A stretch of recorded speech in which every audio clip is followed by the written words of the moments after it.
Hello. Hello, everybody. My name is NikoTheLegend, and I'm here to do another Niko Show episode, number 26. What day is it today? Oh, April 9th, 2018. Yep. It's, I think it's been a week and a half since I did the last episode. But I have a good reason. Okay, fine, I'll tell you. I had to retake the personal training exam. I failed the first time, so I have to study even harder, learn from my mistakes, strengthen my resolve, go in there, take it, boom, be done with it. So, that has been taking up a lot of time as of late, although you can argue that, well, Niko streams at night for a couple hours. Or I see Niko play this game a couple hours. But majority of my time has been just studying, working, and going to the gym. And then streaming at nighttime, and then I'll be posting videos on YouTube. But overall, we haven't even begun to start doing all this crazy writing stuff that I need to do. Since I got done with my first book, I haven't even touched it. After I put it together, don't even have a book cover yet. Don't have anything done with that yet. That's still waiting to get this personal training stuff out of the way first, because this is a big deal for me. So. Now, since I failed the first time, I got to take it really, really seriously. I got to come out on top, start from the bottom, and get my act together, Got to get good. So that, I guess we've already gone to the introduction part. So that's kind of happening right now, and I guess I kind of give you an idea what else I'm doing. Like I said, it's the same stuff usually, so I guess we can get right into the gaming stuff.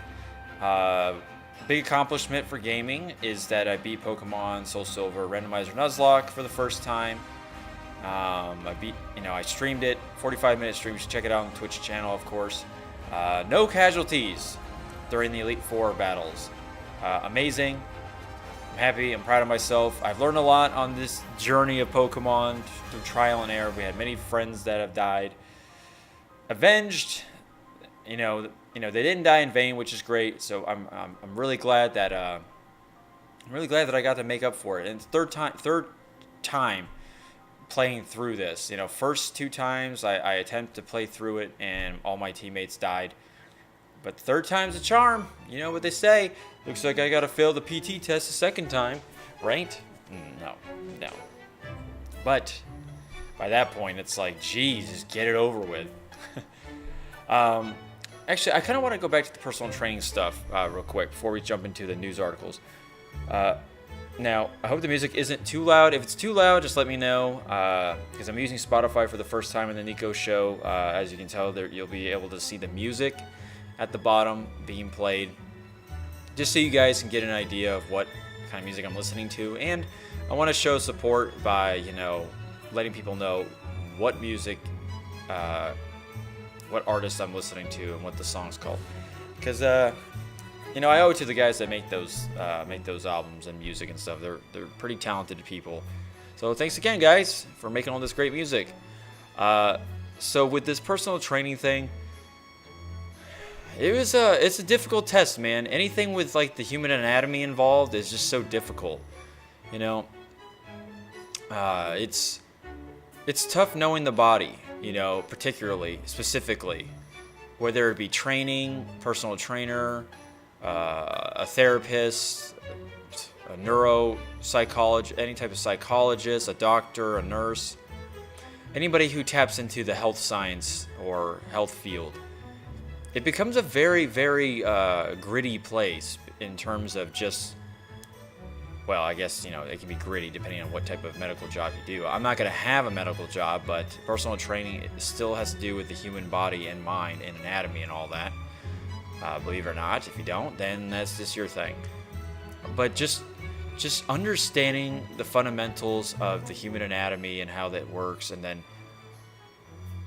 as a personal trainer, I'm basically learning, and studying to be a personal trainer, I'm basically learning how to make the body stay together and make sure it doesn't fall apart.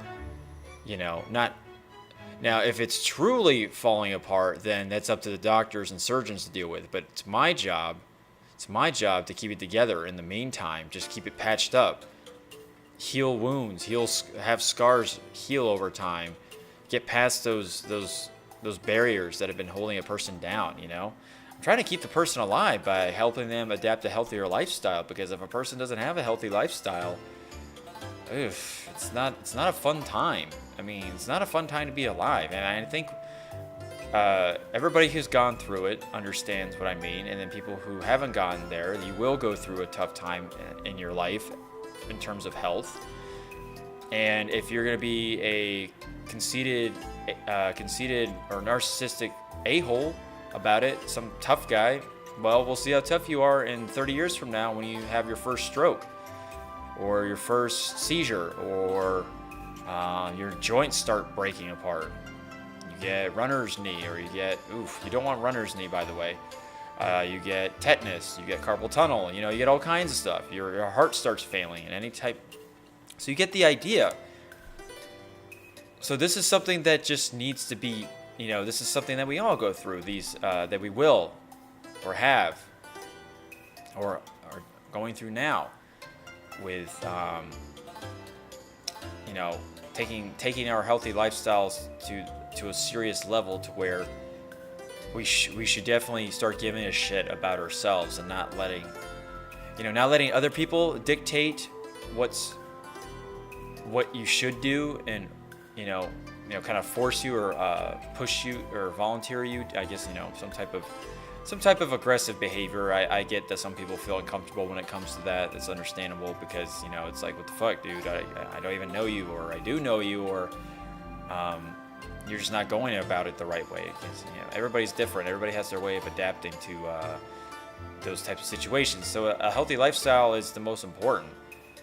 Just establishing one.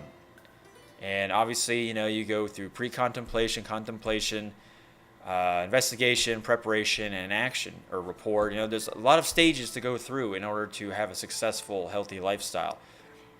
Which I guess I should break down the healthy lifestyle into something a little more, which you can consider would be like, you know, just having a type of exercise program, or just having a health conscious perspective, you know. And, you know, it's like when people don't want to work out, they don't seem any interest in it. I feel really bad for those people, because they don't know, you know, what they're missing. They don't understand. I mean, they do understand why they truly don't want to do it. It's because they're scared. Some people are scared of their own weakness. They're scared of what other people will think of them, and they are too prideful to let that go. And you know what I say about that? Swallow your fucking pride and go lift a goddamn dumbbell or something. I mean, there's people out there sitting on dumbbells and it's going up their ass. I've seen it. I'm just kidding. I haven't seen it, but I've seen a picture. I've seen a picture of it. I've seen it at work before. Considering I work at a hospital, I see x-rays and stuff. And I've seen it happen to a patient with a dumbbell inside his stomach. At least he's finding some way to do it, as grotesque as it is. But you see, guys, you just make up excuses, man. If you don't want to go into the gym, you're just making up excuses. There's actually, it's not that you don't like the gym. It's just, there's just something that you're not admitting to yourself, that you're lying to yourself why you're truly not going to the gym. You're afraid of something. And yet you keep it within yourself. You don't tell anybody your true reasons for not going to adapt a healthy lifestyle or going to work out. And then that's where the lies come in. And then you lie to yourself. You should not lie to yourself. Because when you lie to yourself, you're lying to your family and friends. You're lying to everything that is bestowed upon you through education and philosophy and, you know, factual stuff. You're just lying to yourself. And then that just means that you'll adapt false identities to other people. And you're just being immoral. And where's the honor in that, you know? There's no honor in that. So, sort yourself out, as Jordan Peterson would say, and get yourself together and get in the fucking gym and go adapt a healthy lifestyle. put yourself in the most uncomfortable place. Like a gym, for some reason, is a place that where people get slaughtered and cut in half or gassed, or it's like a concentration camp or something. Like, no, this is like a rehabilitation facility, but in the best way, without having to wear a straitjacket or being fed pills and all that. That can happen outside, but the gym is a temple that you should treat with the utmost respect, because if you don't treat the gym with respect, it won't treat you with respect, and it doesn't give a shit. If you don't give a shit about the gym, it doesn't give a shit about you. It could care less if you died from a stroke or you bust your knee up or something. It doesn't give a crap. It doesn't care about you. What it does care about is about when you're actually wanting to do something about yourself and your life and keeping it together. And that's just the truth. Like I said, you can lie to yourself anytime you want. Anybody who's out of shape knows deep down that they should get into the gym, get into a program, and the only thing that you're doing is just prolonging the inevitable. Have fun having a heart attack when you're in your 40s. Have fun with that. I don't care if you're an obese person or you're anorexic looking and you survived life long enough to get to your final stages, like the 60s or something. Have fun with that. Have fun with it. Have fun being immobile. Have fun with hypertension. Have fun with cardiac arrest. Have fun with all that. And you're still alive? Well, I guess life wants you to keep suffering. So if you want your life to keep suffering, by all means, keep suffering. It sounds kind of harsh, but that's just the way it goes. If you're not going to help yourself, no one else is going to want to help you. Not even educate you, not even give you guidelines, unless they're being paid for it. But deep down, if I was a person that saw this obese person or anorexic kid walking on the street, I wouldn't go up to him and be like, hey, let me help you. Fuck that. I'm not wasting my time. You come to me. You have to come to me. You have to come to these people. You have to want to do it. You have to get to it. You have to gather the courage. You have to face fear. Go all in. Don't fold. Don't just sit there with a good hand. Just go in there. That's what Bilbo Baggins hates. No, I'm just kidding. Not really. But, that's why I want to be a personal trainer. Because I want to help those people that want to be helped. And I'm going to do a great job at it. And it's gonna be amazing. It's gonna be an amazing experience. But anyway, enough about that. We talked about the gaming stuff that I've been doing right now. I'm going back to the gaming stuff, I guess. We've been streaming Twilight Princess HD. First time on stream last night, so if you want to see it more tonight, I will be streaming tonight, or maybe around 9 p.m. Eastern Standard Time, or 10 p.m. Eastern Standard Time for maybe a couple hours to 3 hours. Not entirely sure yet, depending on how the crowd goes, if we get a good crowd in. And then, in the long run, I'm saving up for Dragon Quest XI for the PS4. I've already pre-ordered it at GameStop. Get those buttons. And then, that's going to be a game we're going to be streaming a lot, too. I don't know about 100% streaming it compared to Twilight Princess HD, because I might want to just play the game on my own accord and not have to worry about other people judging me or looking at it or whatever, saying something. Sometimes you just like playing games just to play games for yourself, like it's that personal experience. But I do want to stream it though, nonetheless, and the game's going to be fantastic. So that's what's going on with me personally, and then gaming-wise. Well, I guess I missed kind of a personal thing. I'll talk about it at the end of the stream. I want to get into these articles because we have quite a bit to go through. So, if you haven't already yet, you can always subscribe to my YouTube channel, NikoTheLegend. Check out my Twitch channel, NikoTheLegend. And then if you want to join the Discord server, you can always find the link in my Twitch channel. They're updated daily. The links expire every 24 hours, so don't freak out if the link hasn't been updated. You can always send me a message. It's all good. But yeah, check me out on my other platforms and all that, guys. It's great, and Discord server is fun. It's growing every day. I just had to make a rules page because apparently not everybody knows what proper, internet etiquette or ethics are, or at least in a Discord server, like in a chat program or something. So now I had to be that person and make a thing. So that was fun. But anyway, still, nonetheless, we have great people in there. Hope to see you guys there. That is the Niko and Legends server. That's one word. All right, so let's get to the first article. Here.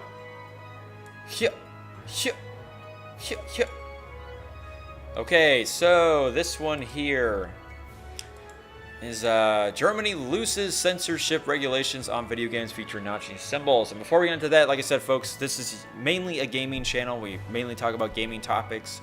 And you know, if anything political comes up, that's just a part of it. If it's gaming political related or something like that.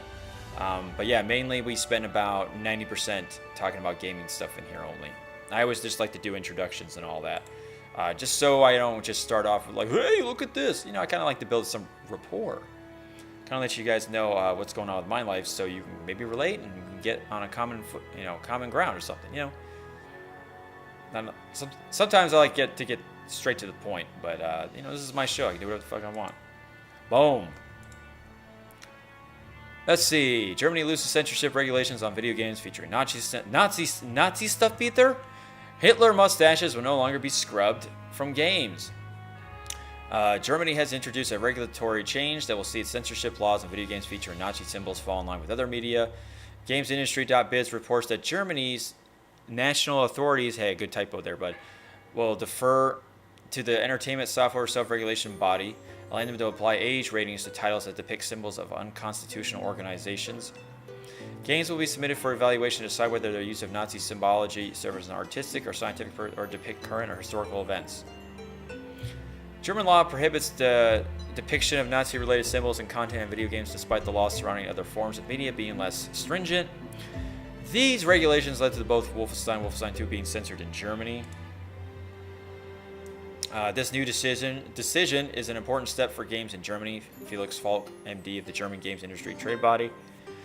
Game told the outlet, we have long campaigned for games to finally be permitted to play an equal role in social discourse without exception. Computer and video games have been recognized as a cultural medium for many years now, and this latest decision consistently cements that recognition in terms of the use of unconstitutional symbols as well. We let in games. This is where I am right now. Sorry. We in the games industry are concerned about the tendencies we see towards racism, anti-Semitism, discrimination, blah, blah, blah, blah. We are strongly committed to an open, inclusive society, to the values laid out in the German Constitution and the Germans' historical responsibility. The new regulation is to come into effect immediately. You know, it's like, come on, Germany. Really? Really? You're gonna be that butthurt about it still? I don't know. It's a lot of different countries have different gaming laws and stuff, and they do take their video games very seriously. And I don't know what this truly entails of. This quote serve an artistic or scientific purpose, you know, or depict current or historical events. I mean, it's a fucking video game. I mean, goddamn, people. It's like, it's amazing. It's amazing when people can't take, you know, fiction, can't compare from real life to video game worlds or something. It's amazing how people have such a hard time doing that. And these are the people that don't play video games. We've seen it all the times with the Mass Effects, the Grand Theft Autos, Red Dead Redemptions, I think Red Dead Redemption, Mortal Kombat, you know, all the controversial games, and they never played it. They just see like, oh my god, this is on the news, that looks so bad. And of course, news people are just going to be like, yes, it's evil, yes, I'm a douchebag journalist. Sorry, any honest journalists out there, but so far in between for you guys that have an honest life, that lead an honest life and don't lie about fake news. That depicts symbols. I mean, this is just the truth, man. I mean, your country was World War II at its finest, basically. They were like the heart of the operations. I mean, you guys did, you know, have the most notorious leader of all time. Now, I understand if the game is like being just blatantly douchebag about it, just like, I know Nazis are evil and yeah, Nazi Germany, blah blah blah, that's bad. I get that. But sometimes when you're just being blatantly racist or controversial, just like on purpose, just to be an asshole, I can understand that when you're really abusing it, but like, this is a fucking video game. We have video games all the time that have countries take over our place. Like, look at Homefront. Korea takes over America. I mean, I don't know if that game ever triggered any type of like thing from the US or something, or like, oh no, like Korea's evil. Maybe Korea did something, but America just doesn't give a shit, man, because it's like, it's a fucking video game. Although that kind of just counteracts my argument before, saying that, you know, our Mass Effects, Grand Theft Autos and all that. But we don't ban the games though. And usually, actually, about all of the 95% of the time, game developers or gaming companies win those cases all the time, because the evidence always leads up to the same conclusion. It's like, the question is, have you played the game? Do you understand what's going on? What the context is? I don't care if it's beating up hookers. I don't care if it's shooting up a school in a game. You're still missing the context. You're just seeing as what's being shown to you. You're not actually diving into it. You're not doing your research. You're just easily being manipulated. And that's what social media does. That's what the news does. That's what somebody is just butthurt. That's what someone who gets teabagged by 4 people in a video game and calls it rape. Like, Jesus fucking Christ, people. Just, it's a video game. Even when people play it, they get offended. Just imagine the people that don't play it. It's crazy. It's crazy how you guys take it to this level. But anyway, yeah, Germany, Australia, China, just all kinds of different countries just have such a dilemma about this stuff. I'm like, look, people still take 9/11 very seriously, like, you know, because a lot of lives were lost. It's a very serious thing. But I'm like, it's been a while now. It's like we can heal over it. If you can't get over the fact that we had such a horrible crisis happen to begin with, then there's something personally wrong with you. You know, you have this shadow of vengeance, or this shadow of resentment, of just anything that made you get to that point. I'm like, you've got to understand. It's good to not completely wipe it out of your system, but to understand the importance of an event like that, kind of like the Revolution, like the American Revolution, and, you know, the Boston Tea Party, what they were doing. You know, it's kind of like that. Like, yeah, I get that. They illegally dumped tea over, but they did it with a great cause. You know, it's just, you have to see that, take it with you, and just go on. You know, or just any crazy events like that. Yeah, we get it. We get it. Like, all the different bombings, the Pulse shooting and stuff, like, doesn't mean we're going to get rid of, like, just because it was a terrorist who shot up the Pulse club, doesn't mean we're just going to start excluding a certain race or something, you know, from that particular race that went in there. It's not like we're going to just like, nope, sorry, no service for you people. It's like, we don't do that here. Although some argue that we probably should. No, just kidding.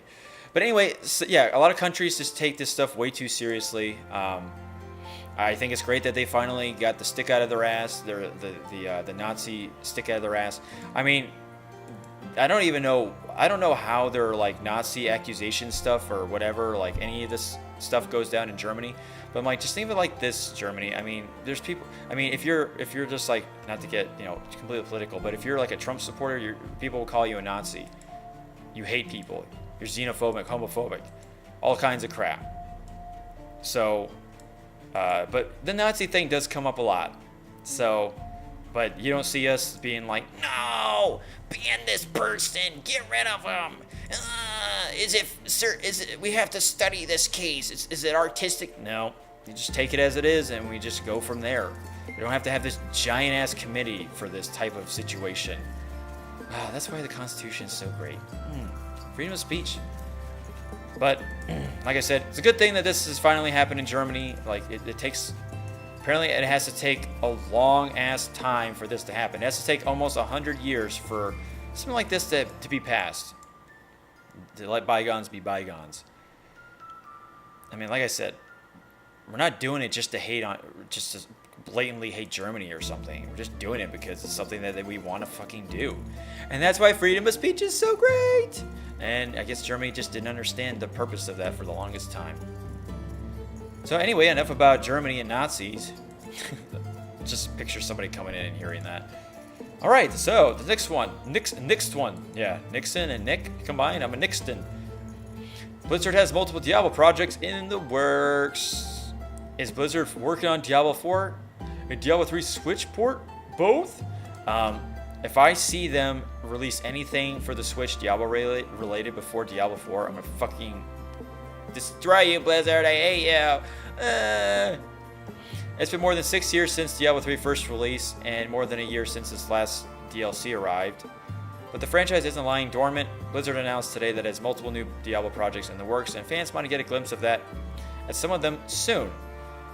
The Forge is here at Blizzard are burning hot, and we have multiple projects in the works. Diablo Associate Community Manager. Okay, Diablo Associate Community Manager. God, it's too many fucking titles, man. Brandy Kamel said in the video, some of them are going to take longer than others, but we have some things to show you later this year.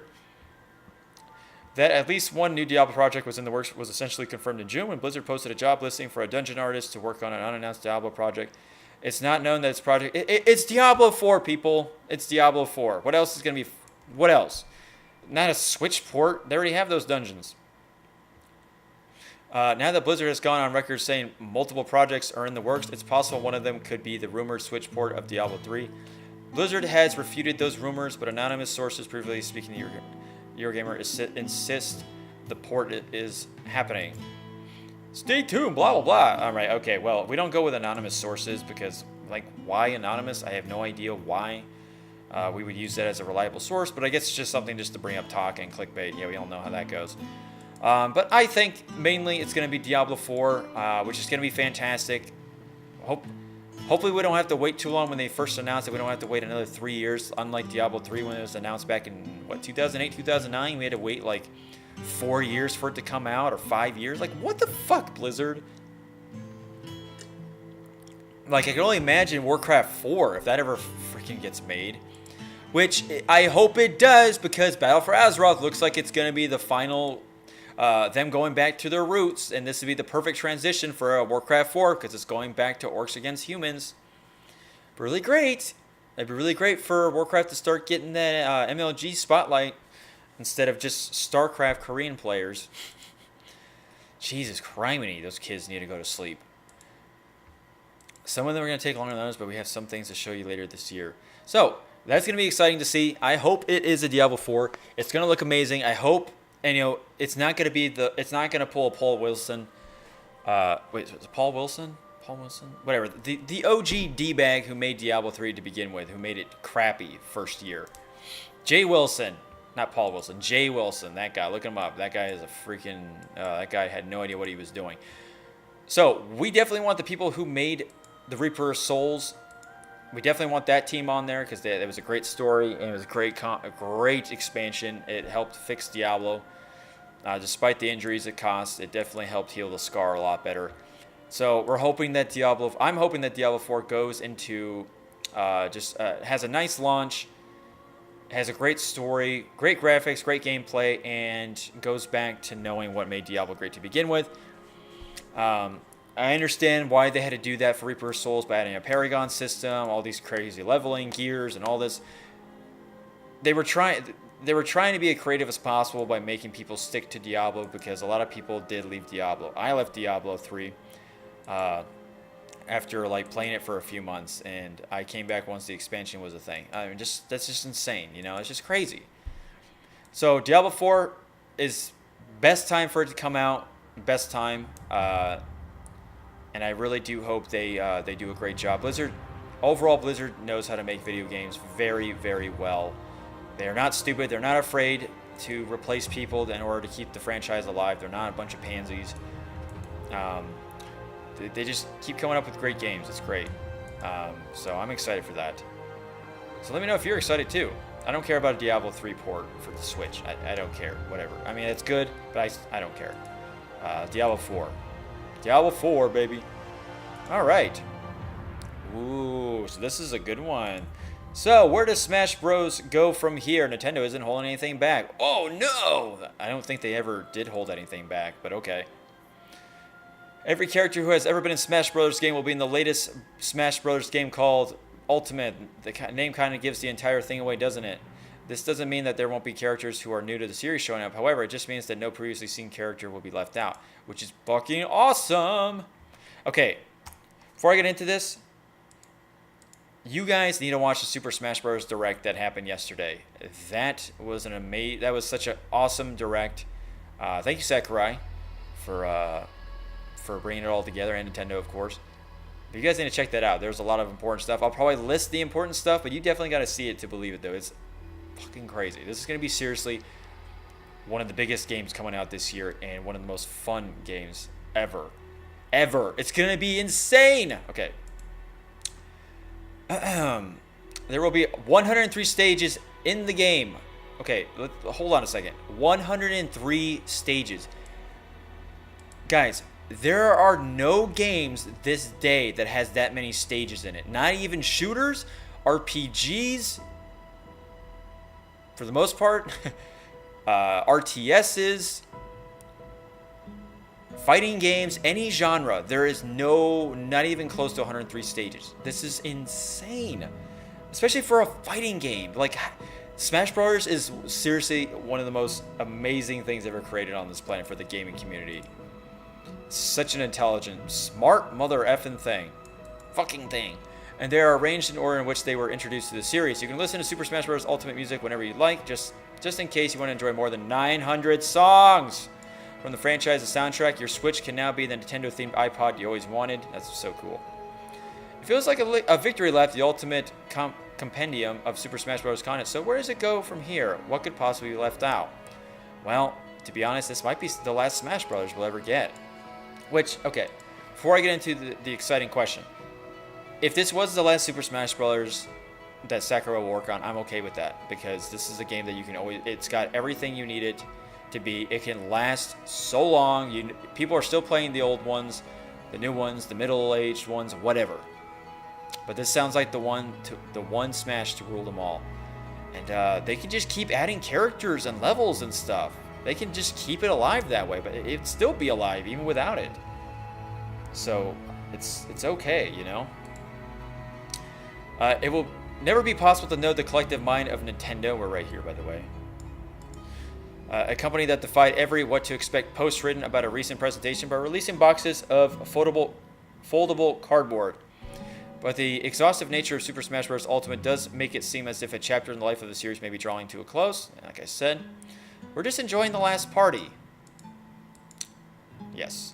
Even if Nintendo wanted to add more stuff to the game, and Nintendo likely will do that exactly over the course of Ultimate's life, we may be getting to the point where more characters and levels would be overwhelming. It's possible to have too much of a good thing, as any Scotch drinker will tell you. And that is true. That is a big philosophy, basic philosophy right there. But this strategy of offering breadth as well as depth is about the present as much as about the past and future. Super Smash Bros. Ultimate has so many character stages and options that it's no-brainer if you even are a tiny bit interested in the series, which is a huge contrast with other well-known fighting games that can feel like an excuse to lock players into an abusive economy.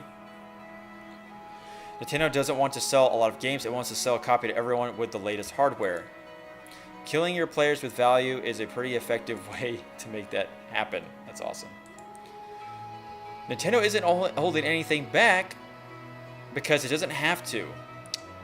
This has never been a company that seems scared of running out of ideas. It's getting ahead but not saving anything for the swim back, which makes the future even more interesting. If Smash can't move ahead by offering more content on bringing back classic characters, it's going to have to do something different. There could be a shift in the visual language of the series, or the fighting system itself could go through some kind of dramatic change. Classic characters could be rethought, or new control schemes could be attempted. But Nintendo seems to be burning down the idea of sequels that can justify themselves by bloat alone. That trick has been done, and it comes out at the end of this year. Nintendo has time to figure out what's going to happen next. Oops.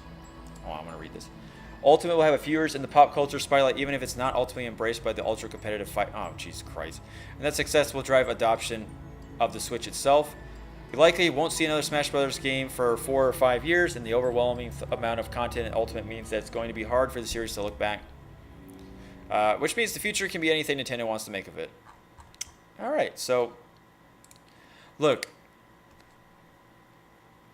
the game is it's great because this is a game that can retain people from all different demographics. Okay, this is a game that it's still a fighting game, but it's on the level on for the demographic for anybody can enjoy it, right? Anybody can enjoy this game. It's not like you're playing Dead or Alive, Soul Calibur, or or Dragon Ball FighterZ. It's not the same thing as playing a game like Super Smash Brothers, because there is a lightheartedness to when we see Super Smash Brothers. We're automatically filled with characters that was just a joy to play as a kid or growing up. And I'm not saying just nostalgic purposes. It's just to this day, people will see it. It's like, holy crap! It's Mario. It's Link. It's Falco, it's Animal Crossing. It's like all these games that people have grown up with and still growing up with because those games are still there's new versions of this game or new sequels and all that. And how awesome is it to see that all come together in one game, playing with your friends, going crazy with all these different kinds of characters and these awesome stages, music. Playing our favorite video game characters, from all shapes and sizes. You got video game characters from all different genres. It's amazing. It's so amazing. RPGs, shooters, adventurers, strategy, just you name it. I don't think racing. Are there any racing characters? Bowser Jr.? I don't know, but you get the idea. This is the only game that can get away with this so far because it's done it so well every single time. Every single time. Every time this game comes out, it sells so much, so many copies. People are there. It does have a very competitive market, and I think it's going to even have a more competitive market when it comes out on the Switch because I think it's going to sell way more than what it did on the Wii U and 3DS combined because the Switch is actually a console that I can see myself buying compared to the Wii U, and I'm sure a lot of people see that, and this is going to be one of the games that people would die to get, would sacrifice so much to get their hands on, and that's the same thing with Pokemon, Zelda, Mario, all those big Nintendo franchises. But Smash Brothers is a collection of all of those different ideas smashed into one, and games like Street Fighter and Mortal Kombat, they're very linear based. They're not very expansive, and their games are great. But there's only so much they're able to do. They don't have that freedom that Smash Brothers had. Just play Smash Brothers and then play a Mortal Kombat game. Smash Brothers is literally like it's not a grounded game compared to like the usual fighting style. Now I get some people prefer that. That's completely fine. But it's comparing. It's like comparing the fighting genre to Smash Brothers. That's the argument that you can have with somebody. It's like comparing LeBron James to the NBA or the Cavaliers. It's like there's two separate entities, and Smash Brothers is one of those, which is just nuts. It's really nuts how that works. And I'm glad that we're getting to see all the characters that we played growing up in our childhood, and they're coming back. They're getting a breath of fresh air. It's just so awesome to see that happen. And I sound like a huge fanboy. I completely understand, and I don't give a shit. I am a huge fanboy of the Smash Bros. Series. I always get every single Smash Bros. Game. I still have my original Super Smash Bros. For N64. I got it when it first came out, and I love the game so much, man. It was so much fun. It's one of my favorite games to play, and Smash Bros. Is one of my favorite games to play. Maybe it doesn't become anybody else's favorite game to play when they're playing with me because I'm really, really good at the game. I'm not super competitive in it, but I'm just really good at it because I've been playing it since the first game that came out, and I practiced. I must have spent so many hours in the game. It's ridiculous how many Smash Brother hours I have. But I'm sure there's someone out there with like 1,000 more or something. Blah, blah, blah. You get it. But I'm glad Nintendo is so smart with this stuff. It's great. Hey, how you doing, Pierre? Welcome to the NIKO show, man. We're just talking about Super Smash Brothers. I'll show you the article, man. Just talking about where does it go from here. So, I mean, it just got dark in my room. Must be Pierre's aura. So, the fact that just having like a character just being added to the game. Like it can be anyone. It can be anyone. It doesn't have to be like, oh, it's because it's Castlevania or it's because of Donkey Kong. It doesn't matter. It doesn't matter. It's just the fact that they're adding a new character that hasn't been in the game before. And it's just like, holy shit, I have to buy this game. Like, it convinces people to buy the game or wants to buy it because it's like, whoa, this is a video game character that I've been wanting in the game, but I just didn't really, we never saw it. And maybe this was the reason I didn't want to play it. But once that happens, once you see a character that you want, you start thinking about, like, man, I would really like that. Like, I have my friend Jeremy, Carnivorous Brained, who was really happy about Simon Belmont, Richter Belmont, being in Smash Brothers now. He even made a Twitter post about it, saying that he's like on the fence of wanting to get Smash Brothers because, fuck, that's awesome. Castlevania and Smash Brothers now, like, wow, this is badass. It's like these companies are going back to what they were intentionally. Like, Nintendo had all these big companies on their console, and Konami was one of them. So good job, Konami. You finally understood how to be smart for once. Yikes. So this is great. This is great news for gamers. This is great news for everybody. I mean, like, heck, this is going to be such an amazing game. Like, this is holy crap.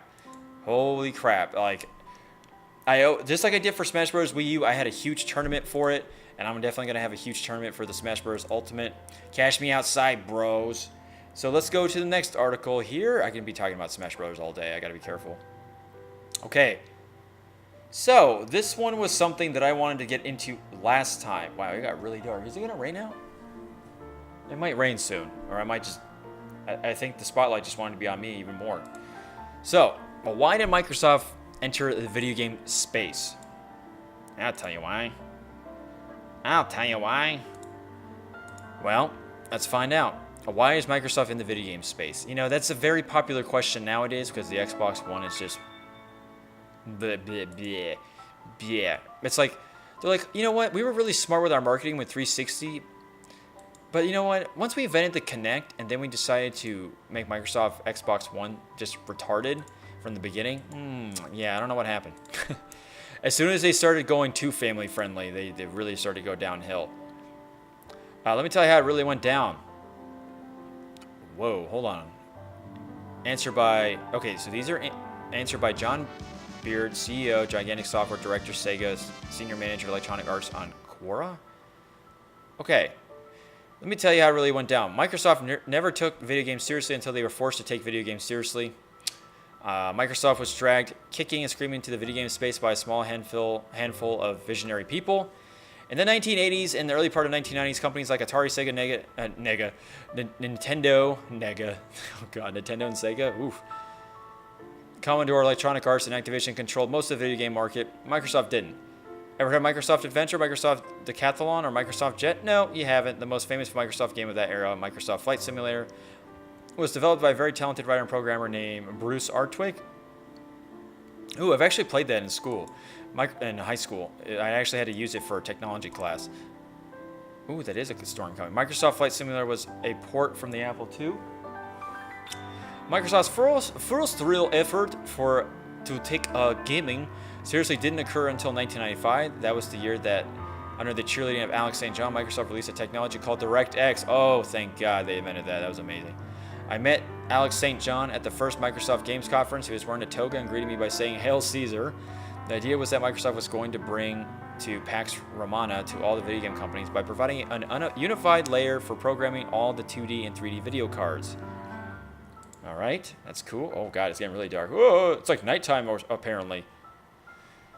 So, the 3DO company did a pivot on PC gaming around then. I became the main DirectX advocate inside 3DO. And I taught several dozen game programmers there how to use DirectX. Shortly after 3DO released Army Men and franchised it to death. 3DO company, you'll see that for like Ultima games. No. Heroes of Might and Magic. Heroes of Might and Magic, I think. By this time, 3DO, that type of introduction. That's exactly how the guy sounds. By this time, Microsoft decided to become a traditional third-party publisher like every other PC publisher at that time. By that I mean they were in business to copy, box, distribute, and marketing games from game developers.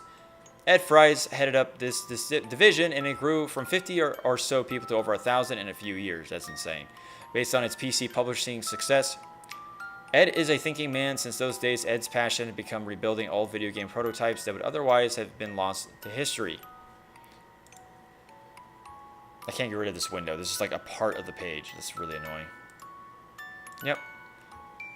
Microsoft's first serious foray into the original video games was Age of Empires in '97, developed by Ensemble Studios, which Ensemble Studios is the same people that made Halo Wars. Maybe Halo Wars 2? This is the first game that showed that Microsoft could successfully publish original games. The head of Ensemble was a gregarious dude named Tony Goodman. Around 2000 or so, Tony wrote an email to Bill Gates. I remember reading that email, a copy of what it was hanging out in the lobby of Ensemble Studios in Dallas. The email was 2 paragraphs, short, sweet, and to the point. Microsoft acquired Ensemble back in 2001. Around this time, a team including Kevin Bacchus and Seamus Blakely started designs. We're right here, by the way. I know you can't see it. That's why. That's why I'm reading it. The new console they came up with was a PC. Yep, just a PC. The idea was to leverage Microsoft's PC experience as much as possible for this new console. That's funny. Microsoft's console didn't run Windows, but there's some good technical reasons why it didn't. A couple years earlier, Microsoft and Sega experimented with a reduced fat version of Windows called Windows CE for Sega Dreamcast's console. Oof, Dreamcast was amazing. That turned into a slow train wreck for Sega, and I was at the center of that train wreck. Windows CE was so slow as to be unusable. I remember one Windows CE demo on Dreamcast where the console struggled to draw a chessboard in 3D in real time. A freaking chessboard, people. Eventually, Sega ended up throwing Windows CE out. That was smart of them to do. Anyway, the new Microsoft console had some parts of DirectX in it, and the operating system was not based on Windows CE, so they got that right at least. Let's see. Yeah.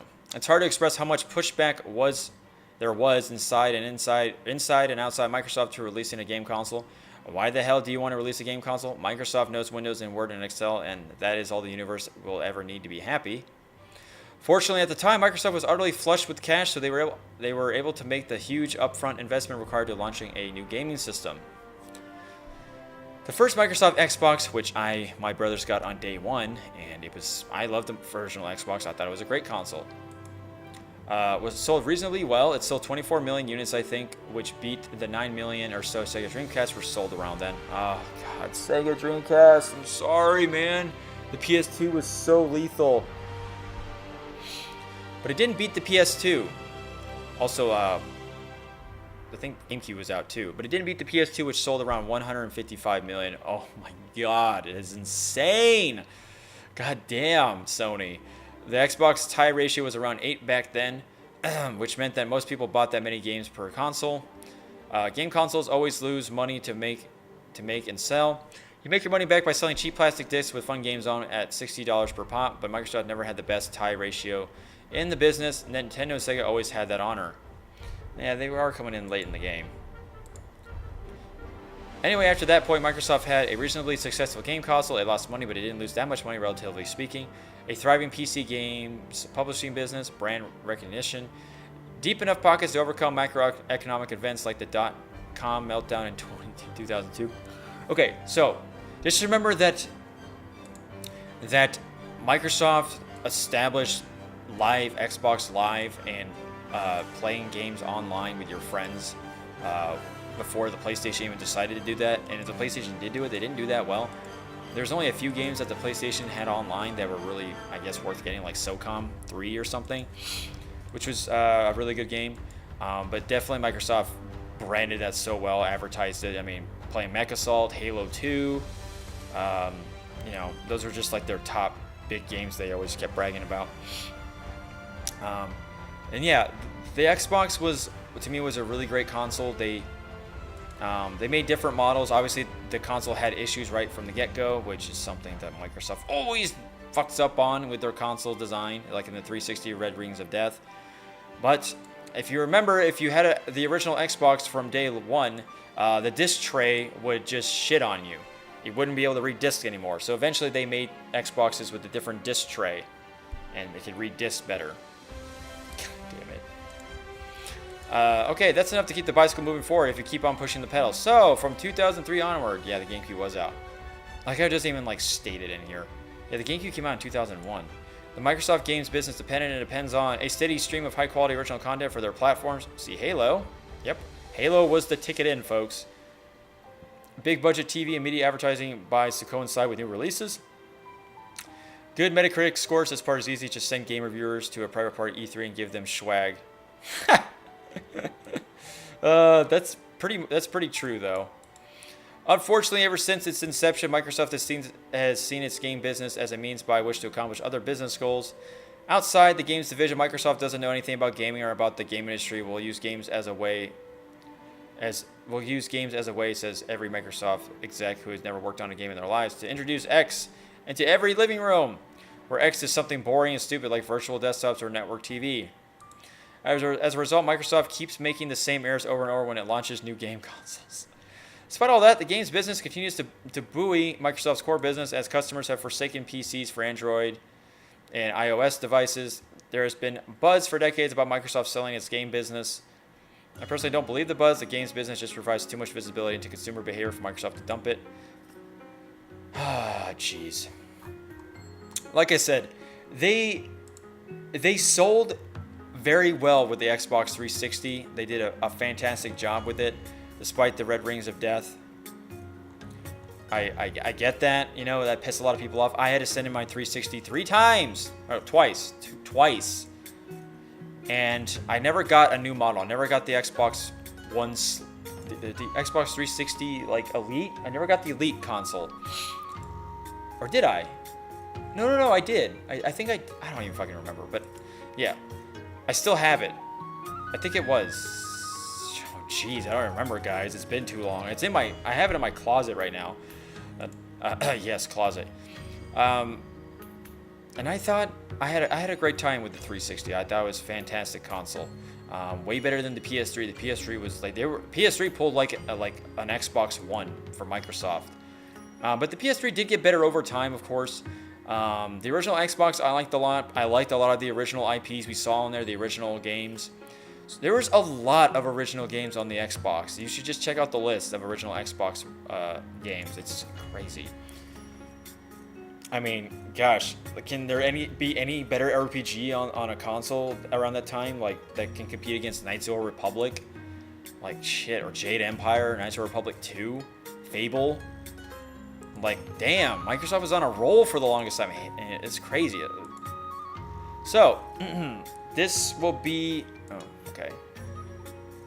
Well, I guess that'll be it for now. I had 2 more articles, but we can just go do it next time. All right, because I actually wanted to. Well, I guess this kind of doesn't work because I was supposed to do this in the introduction. Well, anyway. Shit. Oh, man, I'm really on the spot now. But anyway, guys, this has been the NIKO Show. I mean, if you could stick around, I might just dive into this one little topic. It's actually more of a personal topic that I was supposed to kind of get it across in the beginning, which what I do before going into gaming articles and all such, you know, this and that. But in the meantime, if you did like what you saw, please follow the NikoTheLegend channel, Twitch channel. Check out the YouTube channel as well, and join the Discord server. It's a ton of fun. You guys will appreciate you. You will enjoy your company. Oh, it's starting to rain now. Shit. I gotta get Chinese food today. But you know, majority of the time we like to do this. I like to do this show once a week. But mainly we play video games on the Twitch channel. So if you're just coming in to look at NikoTheLegend content, that's perfectly fine. I appreciate you guys stopping by. But if you do want to see me more in my face, you can always watch me stream games and stuff. I have a pretty good time. I'm a pretty lighthearted guy. You know, oh, my heart's over here, right? So I hope you guys did enjoy. So let me just wrap this up, of course. So the personal thing I want to talk about was just this girl that I went on a coffee date with. Short story.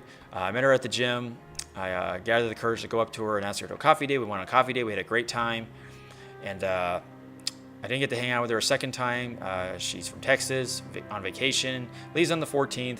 So I had a really, really good time with her on the coffee date. We had a pretty strong connection, I guess. So I haven't hung out with her since then. It's been almost a week since then. It's kind of sad how that happens. We were going to try to hang out last Sunday or Monday, but that never happened. Just no more replies from her or anything. I didn't do anything weird or anything. But I just hate it when that happens. And you know, I understand that someone's visiting, you know, you're visiting family majority of the time here. I completely understand that.